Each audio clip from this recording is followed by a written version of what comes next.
당뇨병에 대해서 말씀드리겠습니다. 이 췌장이라는 것은 위 바로 아래에 있습니다. 즉 몸속 깊은 곳에 있습니다.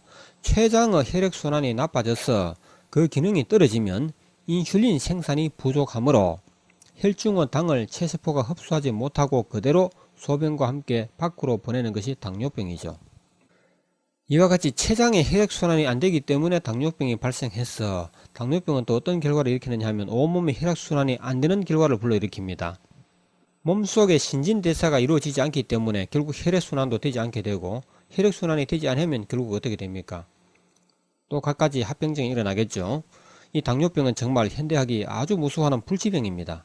이제는 젊은 층에서도 당뇨병 환자가 급증하고 있다는 언론의 보도에 무관심할 수 없겠죠. 이 자정요법은 너무 오래된 당뇨병을 단기간에 완치하지는 못한다 할지라도 최소한 발가락을 자르는 것만은 충분히 예방하고 편안한 삶을 지속하게 할 수는 있습니다. 다시 말해 당뇨병으로 인한 갖가지 합병증은 얼마든지 예방할 수 있다는 뜻입니다. 신부전증 환자의 절반은 당뇨병 때문에 발생하는 것이라고 하죠. 혈액투석자의 절반은 당뇨병 환자라는 말과 같은 뜻입니다. 자정요법으로 치료하기가 가장 어렵다고 보는 병이 오래된 당뇨병입니다. 왜냐하면 췌장은 몸속에 가장 깊은 곳에 위치하고 있기 때문에 자정요법으로 의혈을 제거하기가 어렵거나 많은 시간이 필요하기 때문입니다. 당뇨병의 말기가 아니라면 자정요법은 매우 쉽게 치유할 수 있습니다. 질병의 발생 원인과 자정요법의 원리를 생각해보면 당연한 것이죠. 아직 여러분은 자정요법에 대해서 다 모르니까 지금은 이해가 되실지 모르겠습니다. 이 자정요법에서는 인슐린 부족을 당뇨병의 원인으로 보는 것이 아니고 인슐린이 부족한 원인이 무엇이냐를 따지는 것입니다. 인슐린 부족의 원인은 췌장에 분포된 수많은 모세혈관에 의혈이 쌓이기 때문에 혈액순환이 되지 않아서 인슐린 생산을 담당하는 췌장이 제 기능을 발휘하지 못하는 것을 원인으로 진단한다는 것이죠. 아시겠죠? 인슐린 부족은 원인이 아니고 하나의 결과라는 것입니다. 결과를 없애려면 어떻게 해야 됩니까? 그 결과에 대한 원인을 제거해야 되겠죠. 원인은 인슐린이 아니고 췌장의 혈액순환이 안 된다. 그 안 되는 원인은 뭡니까? 그곳에 의혈이 쌓였기 때문이다. 이 말입니다. 따라서 췌장에 쌓인 의혈을 자정요법으로 풀어주면 간단히 해결된다. 다만 췌장은 인체에서 깊은 곳에 위치하기 때문에 다른 장기에 비해 더 많은 시간이 걸립니다. 좀 어렵습니다. 또 당뇨병이 무서운 이유는 이 당뇨병은 의혈을 많이 생성해버립니다. 그렇게 해서 인체의 곳곳에 모세혈관을 막아버리는 것이죠. 그렇게 해서 온갖 합병증이 일어난다는 것 아닙니까? 이런 현상을 현대의학에서는 모세혈관을 당뇨병이 상하게 한다고 표현하기도 합니다. 막히는 모세혈관의 위치에 따라서 눈병, 신장병, 심장병, 동맥경화, 피부병 등의 갖가지 합병증이 오는 것입니다. 당뇨병으로 인한 합병증이라는 이야기입니다. 혈투석자의 절반이 당뇨병 환자라고 할 정도입니다. 자, 현대의학에서는 당뇨병을 어떻게 치료할까요? 물론 치료가 아니고 관리한다고 말해야 되겠죠. 인슐린 부족을 원인으로 진단하고 인공적으로 만든 값비싼 인슐린을 계속 주사하는 방법으로 생명을 유지하게 한다. 이것은 치료가 아니고 생명의 일시적인 연장에 불과한 것이죠. 시간이 갈수록 인슐린 부족 현상은 더욱 심해지고 여러 합병증이 겹쳐서 결국에는 삶을 포기하는 단계에 이르게 됩니다. 현대의학이 당뇨병에 대해서 수술해 놓은 글을 제가 한 줄 읽어보겠습니다. 당뇨병은 조절은 할 수 있지만 완치는 불가능하다. 완치가 불가능하다. 치료가 불가능하다 이 말이죠. 당뇨병 치료의 목표는 당뇨병의 진행을 정지시킴과 동시에 당뇨병에 빈발하는 합병증의 발생 및 진전을 예방하는 데 있다. 이를 위해 우선 식이요법을 실시하고 그것으로 충분히 조절할 수 없는 경우에는 인슐린 요법 또는 내복약 치료를 실시한다. 자, 여기서 완치는 불가능하다는 말과 진전을 예방하는 데 있다. 진행을 정지시킴에 있다. 이것은 당뇨병을 발전을 못하도록 하는 것이 현대의학의 목적이지 원래 건강한 상태로 되돌린다는 것은 아예 상상에도 없다는 이야기입니다. 아시겠죠? 허리 통증이나 척추 디스크, 목 디스크에 대해서 말씀을 드리겠습니다. 원인은 척추 부분에 피가 돌지 않아서 근육이 제 기능을 상실하기 때문입니다. 한마디로 피가 안 통하는 병이라는 것이죠. 척추뼈나 목뼈의 연결 부위에 있는 원반 모양의 물렁뼈, 이것이 바로 디스크입니다. 원반 모양의 물렁뼈가 이를 지탱하는 근육 기능의 저하 혹은 마비로 인하여 척추 밖으로 흘러버린 증세가 척추 디스크, 목 디스크이죠. 또 다른 원인이 있습니다. 피가 안 돌면 영양 공급이 되지 않죠. 영양 공급이 되지 아니하면 척추의 뼈마디 사이에 골수가 제대로 형성되지 않습니다. 또 골수가 형성되지 아니하면 골수가 부족해지는 것이죠. 골수가 부족해져서 뼈와 디스크가 직접 마찰하여 움직일 때마다 디스크가 닳게 됩니다. 자, 이와 같이 직접 마찰을 일으키게 되면 그 마찰력에 의하여 디스크가 마모되거나 그 마찰력에 의해서 디스크가 밖으로 끌려가는 것입니다. 끌려가서 이동하게 되는 것입니다. 이것이 이제 디스크의 탈출이 되는 것이 되죠. 마모와 탈출이 동시에 일어나는 것입니다. 이때 허리에 통증이 오는 이유는 디스크의 탈출 때문이 아니고 척추 부위에 피가 돌지 않아 그 부위가 경직된 것이 원인입니다. 디스크가 탈출했다고 통증이 오는 거 아닙니다. 보통 우리가 척추 디스크 앓는 사람은 척추 디스크가 밖으로 나오면 그 뼈와 뼈 사이에 눌려서 아프다고 생각하는데 그렇지 않습니다. 눌려서 아프다면 어차피 이 원반은 어차피 눌리는 거예요. 뼈와 뼈 사이에 어떤 압력을 견디어야 하는 것이기 때문에 그러면 정상인 사람도 그 통증이 와야 할 거 아닙니까? 뭐 목뼈나 척추뼈나 마찬가지인데요. 뼈와 뼈 사이에는 모두 근육으로 연결되어 있습니다. 그곳에 어혈이 많으면 근육이 힘을 쓰지 못합니다. 이런 경험담이 있습니다. 허리 디스크로 심한 통증을 호소하는 사람이 자정요법으로 그 부위에 어혈을 제거하니까 통증이 사라졌다고 해요. 그 상태에서 사진을 촬영해 보니까 여전히 디스크가 뼈 밖으로 돌출되어 있다는 것입니다. 통증은 사라졌는데 디스크는 아직도 탈출된 상태로 그대로 있다는 것이죠. 그렇게 해서 시간이 지나고 나니까 디스크가 제자리로 차츰 들어가더라는 것입니다. 일단 어혈을 제거하자마자 디스크가 제자리로 바로 찾아가는 것이 아니고 시간이 좀 지나야 됩니다. 당연하겠죠. 시간이 지나지 않고는 어떤 현상이 일어날 수가 없는 것이겠죠. 아무리 밀고 당겨도 제자리에 돌아가지 않던 디스크가 어혈을 제거하니까 신기하게도 제자리에 쏙 들어간다는 이야기입니다. 이 당연한 이야기죠.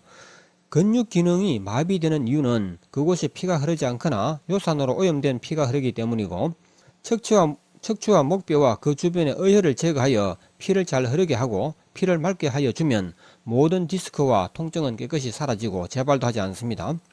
그렇게 하지 않고 수술을 한다면 수술 후에도 엄청난 고생과 투병을 해야 하며 재발할 가능성이 매우 높습니다. 퇴행성 관절염과 퇴행성 디스크 그리고 골다공증도 이와 유사한 이유에서 발병하죠. 무릎 관절염은 관절 그 자체에 어혈이 있을 수도 있으니 자정요법으로 제거해야 하는 것입니다. 물론 위장 기능의 저하로 영양 공급이, 다시 말해서 칼슘 공급이 부족한 이유도 포함되지만 요즘 세상에 영양이 부족해서 병 걸린다기보다는 영양 과잉 섭취로 인하여 피가 돌지 못하여 오는 병이 더 많습니다. 영양 과잉 섭취가 얼마나 무서운 것이라는 것은 여러분 잘 알고 계시죠. 비타민도 과잉 섭취하면 무서운 병이 됩니다. 단식이나 소식이 건강에 좋다는 이유가 바로 그것입니다. 영양이 부족해서 병에 걸렸다면 그 사람은 아마 극빈자라고 봐야 되겠죠. 영양 실조에 걸릴 정도라면 극빈자 아닙니까? 그런 사람이 병원에 찾아올 리가 없겠죠. 어쨌든 돈이 있으니까 병원에 찾아온 것인데 그 사람에게 영양 실조라고 해보십시오. 뭔가 앞뒤가 안 맞는 말 아니겠습니까? 적어도 병원에 찾아올 정도라면 영양 실조에 걸릴 사람은 아니라고 봐야 되겠죠. 좋은 음식을 못 먹었기 때문에 병이 온 것이 아니고 다른 원인이 있다는 것입니다. 혈액순환이 되지 아니하면, 그리고 요산 수치가 높으면 아무리 좋은 음식을 먹어도 소용이 없다는 것이죠. 그 점을 꼭 우리는 인식을 해야 됩니다. 일상적인 생활 속에서 허리를 굽히거나 물건을 들어 올리다가 허리가 뜨끔하여 통증이 계속되는 경우에는 자정요법으로 쉽게 치유할 수가 있습니다. 그러나 교통사고와 같은 특별한 충격을 받아서 뼈 자체가 부러진 경우에는 자정요법으로 치료할 수 없습니다. 그러나 자정요법으로 피를 맑게 하고 피가 잘 돌게 하여 주면 수술을 한 후에도 회복이 빠른 것은 당연한 이야기입니다. 디스크, 관절염, 골다공증, 이들은 이름은 달라도 원인도 같고 치료 방법도 같습니다. 모두 산소와 영양 부족 현상으로 나타나는 것인데 입으로 좋은 음식을 못 먹어서가 아니고 모세혈관이 막혀서 피가 안 돌고 요산 수치가 높아져서 입으로 섭취한 영양이 그것으로 공급되지 않거나 이미 공급된 영양도 요산에 의해서 녹아버리기 때문입니다. 이에 대해서 현대의학은 골수가 없으니 인공 골수를 주입하려고 하고 연골이 따랐으니 인공 연골을 수술을 통해서 집어넣으려고 합니다. 뭐 수술이 어린애 장난입니까? 디스크가 나왔으니 다시 강제로 밀어 넣으려고 하고, 밀어 넣으면 또다시 나오고 되풀이합니다. 디스크와 연골 주변에 골수가 생성되도록 하면 모든 것이 해결되겠죠. 결국 피를 돌게 해줘야 하는 것입니다. 병원에서 디스크 수술을 기다리는 환자를 데려와서 자정요법으로 한번 해결해 보십시오. 실제로 그렇게 해보면 어떤 결과가 일어나겠습니까? 디스크 수술을 기다리는 환자에게 자정요법으로 치료하려고 하면 그 사람들이 말을 듣겠습니까? 절대 말을 듣지 않을 것입니다. 왜 그럴까요? 자정요법이 무엇인지 이해를 못하기 때문에 그런 것입니다. 그런 사람에게 자정요법으로 디스크 치료해줄게 라고 말한다는 것은 사실상 아무런 효과가 없을 거예요. 그래서 그런 제의를 하기 전에 뭐부터 해야 되겠습니까? 자정요법을 공부하게 하거나 원리를 먼저 이해하게 해야 하겠죠. 허리 중에서도 골반뼈 윗부분, 신장 근방의 척추에 어혈이 제일 많고 따라서 그곳의 척추에 디스크가 쉽게 옵니다.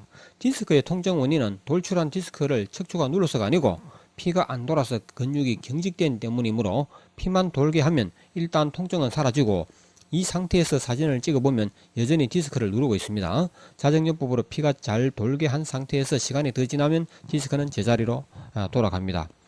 조금 전에 드린 말씀이네요. 이것이 근원적이고 자연적인 치료법이 되겠죠. 자정요법으로 뼈를 치료하려면 약간의 시간이 필요합니다. 그러나 현대의학에 비하면 매우 짧은 시간입니다. 현대의학은 수술 후의 부작용에 대한 통계는 밝히지 않습니다. 그 이유는 설명하지 않아도 되겠죠. 이미 수술한 사람이라면 자정요법으로 빠른 회복을 하고 재발도 예방하기를 바랍니다.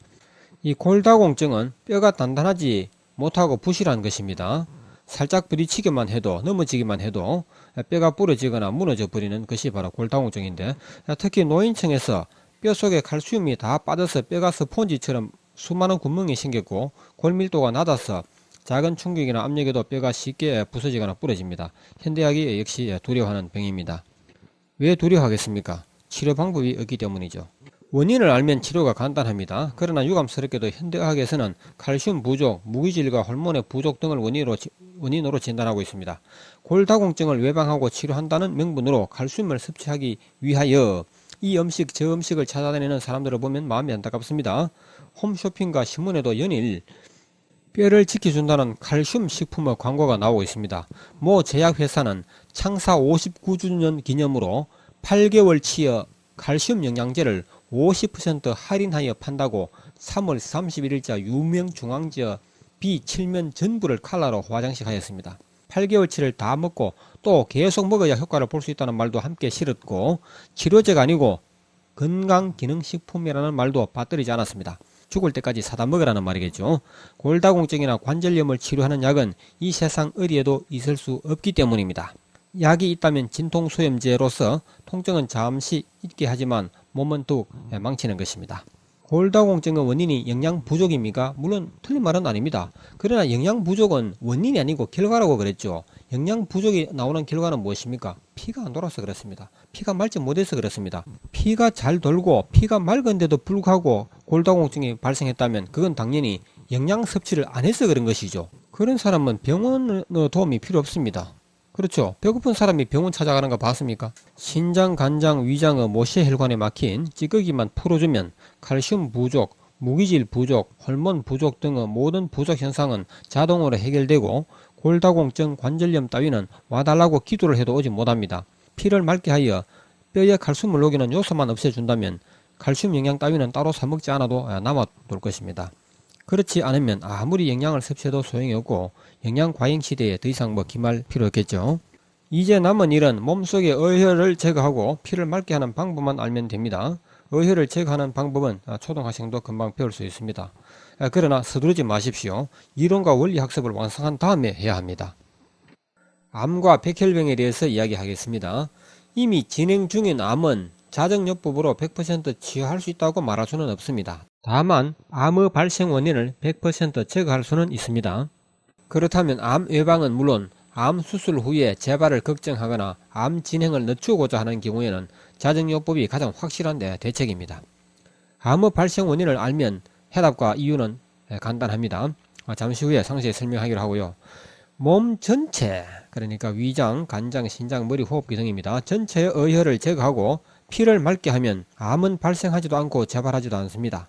암을 수술한 후에 재발을 걱정하는 것은 일종의 공포와 같은 것입니다.